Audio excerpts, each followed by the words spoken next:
Hello, everybody. My name is Sebastian, and this is my wife. My name's Asha. And we have some things that we've been thinking about lately that we would like to share with you all. I guess it would be about 6 or 7 years ago, Asha read a book called The Defining Decade. And at the time, we both found the ideas in it very interesting. And I would say that it has influenced a lot of the ways that we've thought about things in the years since. Could you tell us a little bit about what the premise of the book was?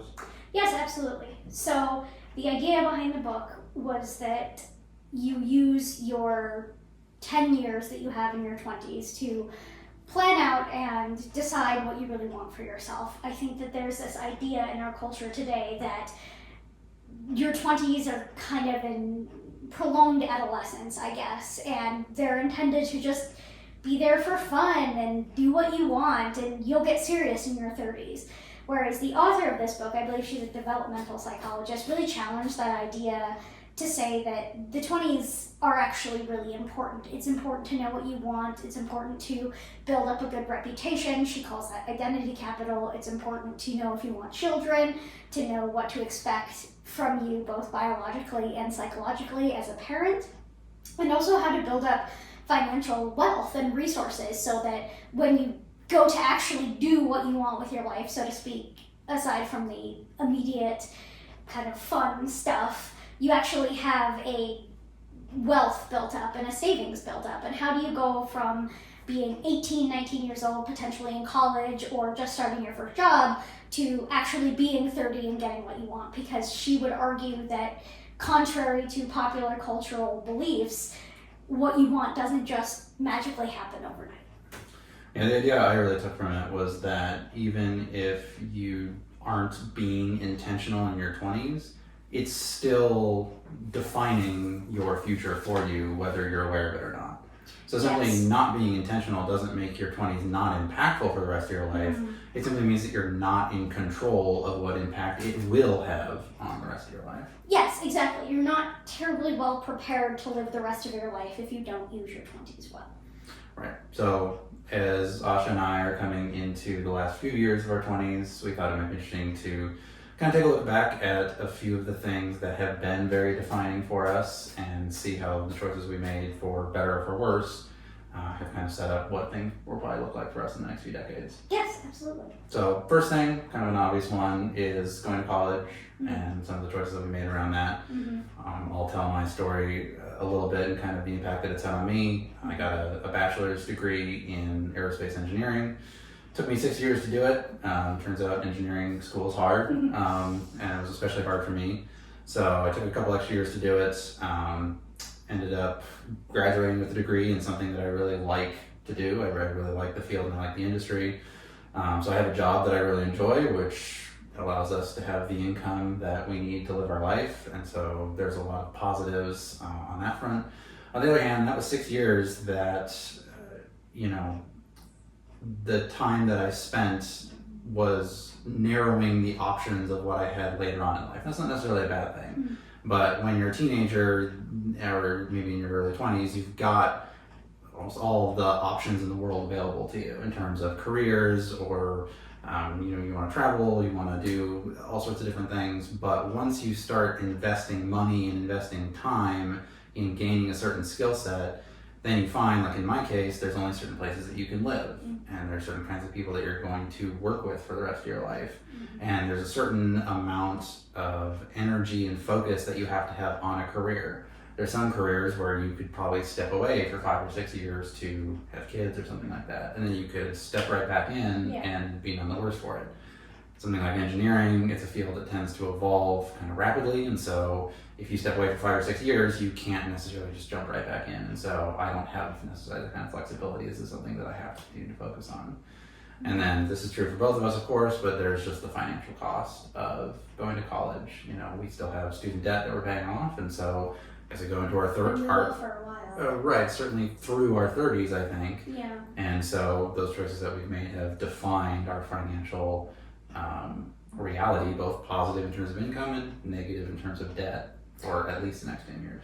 Yes, I think my path in education was the first kind of really big negative wake-up call that I had in my 20s about a choice that I made that didn't necessarily benefit the future I actually wanted to pursue. So I have a degree in psychology. We graduated the same year. Turns out the psych degree is actually pretty easy to get. And so I graduated with a bachelor's in psychology and found that there was essentially no work to actively and directly utilize the degree I just got. We both hunted around for a while, and so I ended up continuing to work at the job that I had during college, which wonderful, absolutely wonderful job. I'm certainly glad that I continued to pursue that rather than trying to go out and get what I could with a bachelor's in psychology. But while I was doing that job, I discovered that to actually utilize a psych degree, you needed at least a master's, if not a PhD. So I decided to go on to study a master's in marriage and family therapy. Well, I got all the way to the internship phase and realized that this is not what I want to do. This is not how I want to spend my time. And at 24 years old, having never had children, never been married, we were in a committed relationship at that point, but we had never been married. I didn't have children. I really didn't have any life experiences other than growing up and going to college. And so I said that this is not really the career path for me. I can't honestly offer much to my clients with any degree of integrity. But I had already spent a significant amount of money on going to college, and had I had it to do over, had I known what I really wanted out of my life, which was really to stay home and prioritize a family and raise children, I wouldn't have pursued even a bachelor's degree, let alone a master's degree. So my college education was my first wake-up call that, despite having read this book, The Defining Decade, that the decisions you make, even slightly before you're in your 20s, really do matter, and they do catch up to you. Yeah, and what you had mentioned about graduating with that bachelor's degree and then realizing that you still had education that you had to pursue beyond that before you could get the kind of career or jobs that you wanted in that field. I think that speaks to what I was saying about there being a narrowing of options when you start to do something like attend college. I don't know that you or I realized at the time that you were setting yourself on a path that was making decisions for you that extended out beyond those 4 years you were going to be pursuing your bachelor's degree. It was committing you to an additional 2 years of study as a master's degree, maybe an additional 2 to 3 years to study a PhD, and then another couple of years to get a license. And so you were committing to actually a 10-year block of education and preparement before you could work. And that was something that I just don't know that we were aware of to begin with. I certainly wasn't, no. Well, a lot more we could say about college, but I also want to talk a little bit about immediately after college and the decisions we made there. Yes. So right away after college, we were both excited to be able to be together again and to be done with the trials and tribulations of all the work that we had to do in college. Well, we had been living apart. We had been living long distance and dating long distance longer than we had been together. Yeah, we've been long distance for 3 years, and we had only actually been together for 2 years previous to that. So we were very excited to finally kind of start to put our life together again. And one of the first things that we decided was we wanted to get our own apartment, and we wanted to move out of our parents' house and live together. Yes. And that, I think, might seem like a natural choice, but it's one that is either out of reach or, in a sense, maybe people may convince themselves that it's out of reach. And I want to be very, very careful here. I know that there's a lot of people who are just in a situation where they can't afford the rent. Certainly, people our age are having a very hard time affording any kind of housing or things like that. But I also think that there are some people who limit themselves to what they think is acceptable in terms of what it would look like to move out, and understand that it's never going to be pretty. You're never going to move from your parents' nice house to a comparable suburban house or something like that. That's never going to be the step you make. You're always going to move into maybe a crappy apartment. You're going to have roommates. You're going to have the added stresses of rent and things like that. And I think some people, I should say, are setting themselves up for this long-term postponement of confronting the realities of what it means to live independently, because they've convinced themselves that, well, I can't do that because it's not perfect yet, so I'm going to wait a few more years until I can save up money to live in a nice place, or I can maybe buy a home, or I can live somewhere where I want to live, as opposed to just jumping out there and kind of dealing with it and learning to swim. right away. Yeah, absolutely. I think that idea of perfection really gets a lot of people, especially young people. They think that if they can't move into a house as big or as nice as their parents, then what's the point? Even if they do have a significant other whom they love and want to start their life with, it just feels too hard. And so I think a big piece of our defining decade is we were willing to take things one step at a time.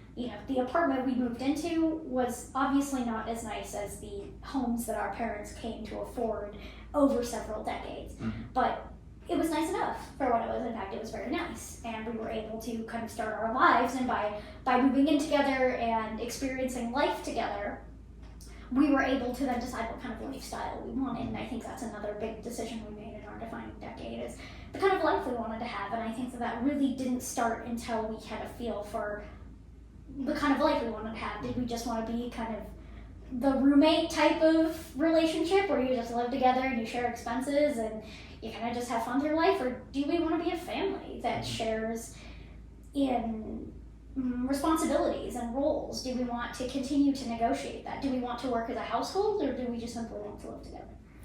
Right, and also I think taking on the burdens, the financial burdens, and what you might call them, the relational burdens of figuring out what it means to live together early on, has made it so that we were budgeting for that stuff both emotionally and financially really early on. It was like, hey, we can't take that vacation, or we can't buy that nice of a car, or we can't have 5 dogs or whatever because we have to pay rent. And if you put off those kinds of burdens, if you put off that kind of decision making, there's a tendency to get into a lifestyle that's based on not having to pay rent, or not having to think about the realities of navigating a relationship where you live together. And the longer you put that off, you may suddenly find yourself at a stage where, hey, I really want to take on these burdens, I really want to do this now, but my whole life that I've gotten accustomed to doesn't support it. Whereas we just said, okay, we're not going to take on any of that extra stuff until we have some of these basic things taken care of. And talking about it being a defining decade, there's a lot of people our age who, for a variety of reasons, but again, I think I'm speaking specifically to people who have postponed some of the responsibilities, still find themselves living with parents into their late 20s, early 30s, and the longer that they put it off, it doesn't actually get easier to move out like they thought it would. They thought that at 27, 28, 29, when they'd saved up money, well, now it's just going to be a breeze to move out. But it's actually very not. They're stuck in a lifestyle that does not allow them to easily transition to taking on things like rent, or taking on the emotional responsibilities of navigating what it means to live with somebody. That's true, and even those who pursue living independently without having a partner, oftentimes while they're still living at home, they do not take on, they do not take the opportunity to learn some of those basic life skills.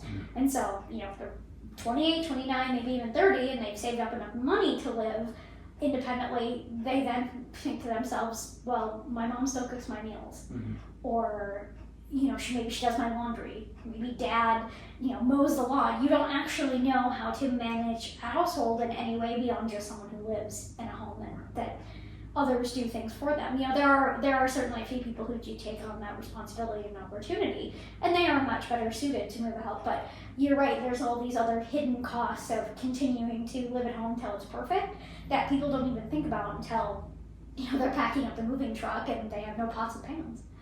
Right. Well, and those skills of creating a home, creating a household, I think those are really essential, and those are certainly some of the things that we had to learn once we threw ourselves in the deep end of living together and living independently. And I think those were a big component of another major decision we made, which was to get married. And that decision was a multi-year process of conferring with friends and family and people that we trusted, because we weren't exactly sure what we wanted our relationship to look like in sort of real practical terms. We knew we wanted to be together, and I think we had, in our own minds and hearts, committed to being together long term, but was that going to be under the auspices of being a boyfriend-girlfriend? Was that going to be under the auspices of being married in the legal sense? What was this going to look like in terms of making a home together? Were we going to kind of just have, a lifestyle where we lived very equally, and it's like, hey, you have a job, I have a job, and I do these chores and you do these chores?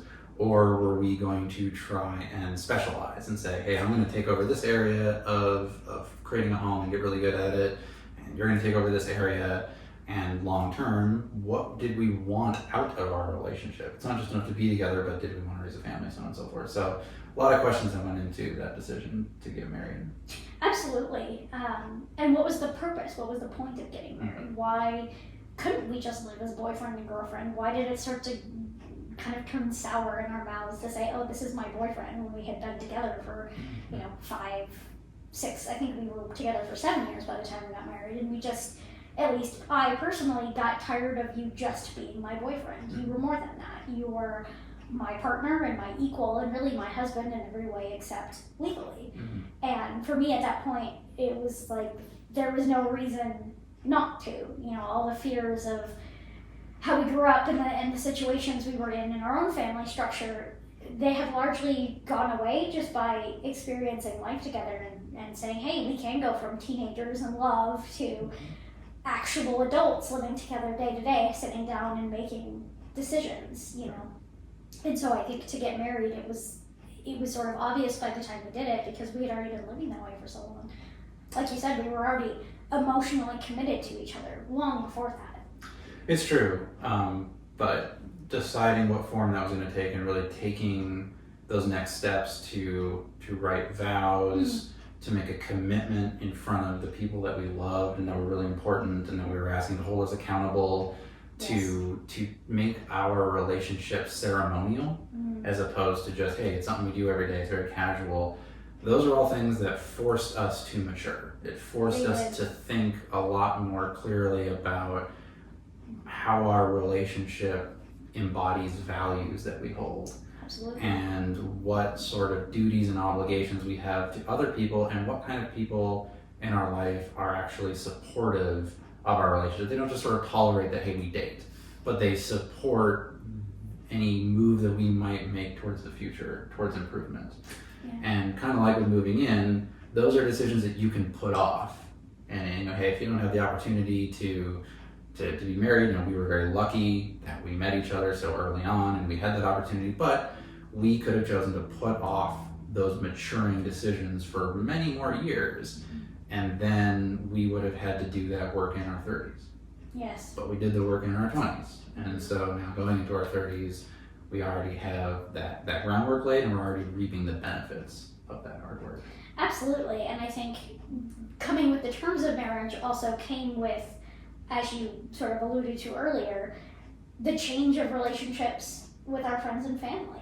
Once we got married, there was a couple of people who we realized who were rather important to us in our lives at the time, that they were not going to go along with this whole Asha and Sebastian getting married kind of thing. It was very new and odd for them, and signified to them that there was a change happening, that our lifestyle, the way we think about things, maybe even the finality of our relationship, that was over. There was no going back. We were getting married and we were solidly together, and that required really sitting down and thinking about who is in support of this, who is there on your side, that not just is there to support you, but there to support us and me, and vice versa, who's on my side that is there to support you and us as a couple.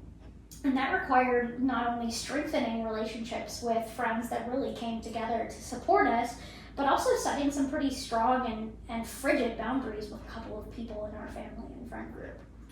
Yeah, and understanding that some people wanted something from us that was not compatible with the amount of focus and time and energy that a marriage takes. Yes. And some people run into this when they first start to date in maybe their teenage years or their 20s or something, is they have these childhood friends that they've been able to completely focus all their time and attention on essentially forever, ever since they were very young. And so, hey, you want to come over for a sleepover? Sure, I'm there. Hey, you want to go to the bar? Sure, I'm there. You want to just do stuff with your friends? Sure. And the first moment that somebody says, no, I can't do that, I gotta spend time with my wife, all of a sudden there's a separation. You know who your friends of are. the wheat and the chaff, of the person who says, dang, I was looking forward to hanging out, but that's fine. You go home with your wife.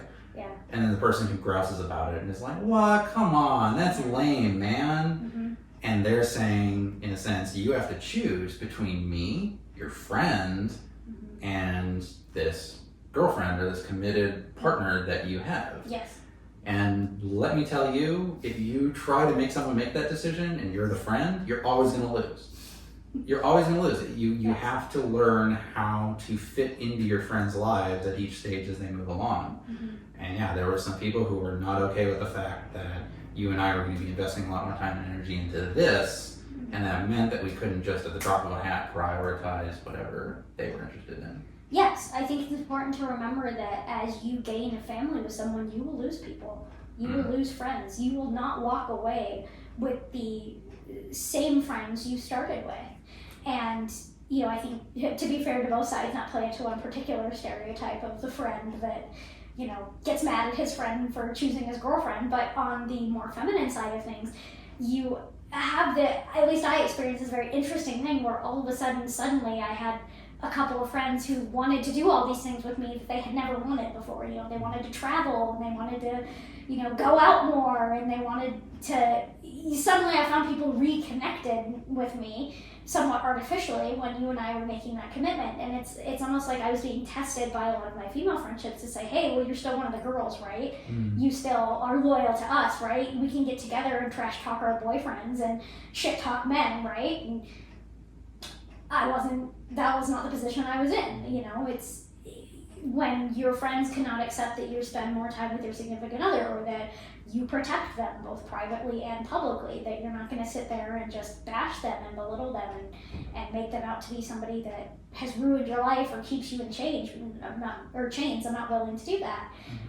You lose people. You lose people who don't get it, who refuse to grow up and make that decision themselves, or at the very least refuse to grow up and accept that you have. And when you got to make those kinds of decisions about setting boundaries with people and having tough conversations where you go to them and you say something risky, which is, I need you to support this, or I need you to change in this way. And other people aren't obligated to change. You can't force them to. And so they might just say, well, then I'm not going to be a part of your life anymore. And that's a risky thing to go and ask people. But it's something that you will not gain anything significant for yourself if you are not willing to confront the changes that new reality imposes on your existing life and your existing social structure.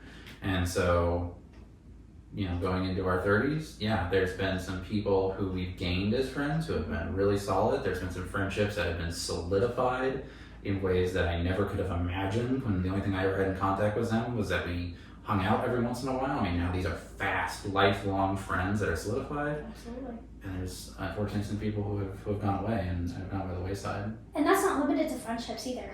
We have, at least I have, come into my adult life without a family member or two that were unwilling to support and even accept that this is happening, let alone support it. And so it's not just, you know, your friends from childhood. It's sometimes people who are deeply close to you, who you are profoundly emotionally connected to, who can't accept the change. And you have to decide who is more important. You have to decide if you want to grow up and have a life and a family of your own, or do you want to be trapped by the expectations of somebody who cannot accept your happiness, whatever it may be. Well, in a culmination of several of the things we've been talking about, financial decisions, making decisions that require one to mature and gaining the benefits of that, and then setting boundaries with relationships that we have in our life. This has all really come to a head with one of the latest decisions that we've made, which was to start a family. Yeah. And so 4 months ago, we were delighted to welcome our new baby boy into the world. And we've been learning what it means to be parents ever since, and learning what it means to have these relationships that have, you know, come through us through our marriage. And fortunately, a lot of them have been equally as supportive of us having a child, and a couple of them that's strained that relationship as well. But this is one of these things where, having done it in our 20s, there are financial realities that we're coming to grips with. There's ways that we're maturing, and ways that we're better understanding our values and better understanding each other, and ways that we're pruning the vineyard of our social life all because that's what it takes. Once you're a parent. Absolutely, because it's not just about what interactions are unpleasant anymore or who isn't supportive. It's who is a safe person emotionally and of course physically. Thankfully we don't have anybody in our life that we have to worry about that particular consideration, but who's safe emotionally for your child, because these decisions you make that people are not so supportive of, do not expect those people to change their tune when you have a child. Right. If anything, expect them to continue to harbor that grudge or continue to carry that resentment into the relationship and potentially cause emotional conflicts for your child or between you and your child. And so all the decisions we made relationally were very important and were made with thought and consideration for our son's experience. I think more than anything, we wanted our son to feel like he could just be a kid. We want him to just have a childhood filled with people that love him and support him, because we both know firsthand what it's like to have childhoods that don't have that. Yeah. For sure, and I think this is also the first time where the sort of defining decade kind of phenomenon is actually starting to cycle back around, where actually decisions we made in our early 20s are now coming to define the reality of this latest decision, this latest new adventure that we're starting on as parents. Yeah. You know, for myself, we couldn't accept the financial burdens of having a child if I didn't have the job that I do and the earning potential that I do. Yeah. On the other hand, it would be a lot easier in some ways to shoulder the financial burdens if we didn't have the student debt. You know, I don't want to speak for you, but in your case, you know, we had to make that decision while you were in the middle of graduate school of looking ahead and saying, you know, when exactly am I going to start making money doing this? Oh, it's not going to be till I'm 29 or 30? Well, that's after I want to have kids. And so we got to stop. We got to cut our losses and make some time and make some space for this. Choosing to get married and choosing to mature our relationship and better understand the values that we share has made this process emotionally and relationally possible.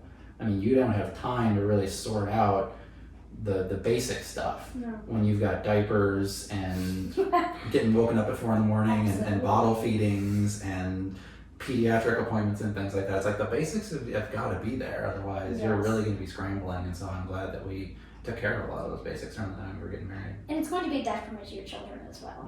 You know, it's going to make our little guy's life harder if we didn't have those really fundamental things figured out. Sure.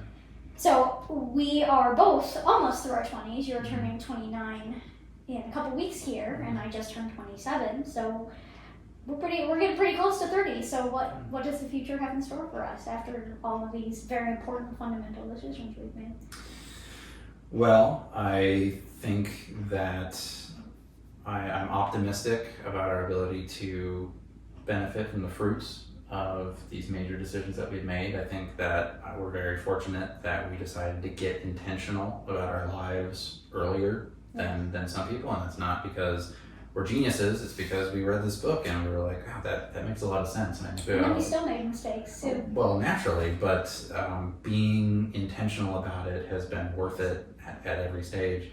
So as you point out, I've only got a year here before the big 3-0, but the next thing that I think is going to be a major inflection point is we've been talking a lot about moving, and moving from one region of the country to another that we might want to live in. And that is going to have profound impacts on the way that we educate our kid, on the proximity that we have to our family of origin and how involved they are in our lives. It's going to have a lot to do with just the geography of our life going forward. You know, it means something different to live in California versus Florida, you know, just as examples. It means something very different in terms of cost of living and what sort of cultural milieu and what sort of opportunities are around you. And so that I think is going to be, at least in the time that I have left, the last major crossroads that we go through in this defining decade that really has a huge impact on our future. Absolutely. I think in our case, but in my case in particular, I've got a couple more years left. Chances are we'll probably have more kids. And this was our first, and he's adorable and cute and has fully convinced us that there has to be more.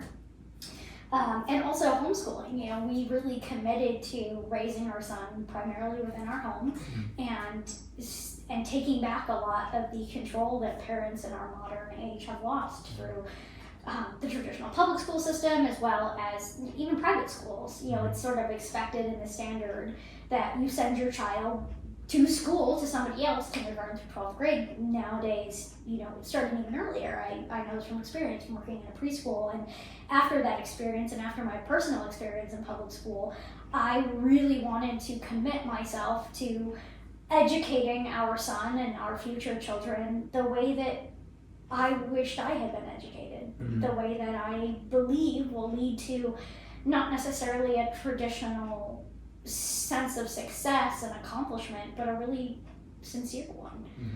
One that allows our son to feel like there are more doors open to him rather than fewer by the time he's done with school.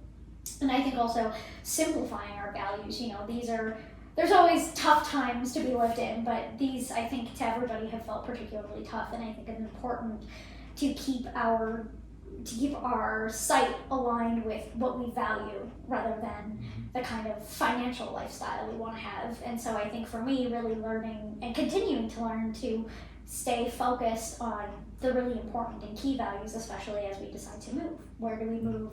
What kinds of things do we look for? And really teach our children the important values over the more kind of stock standard ones. Right. Well, whatever the future holds, I look forward to doing it with you. Always.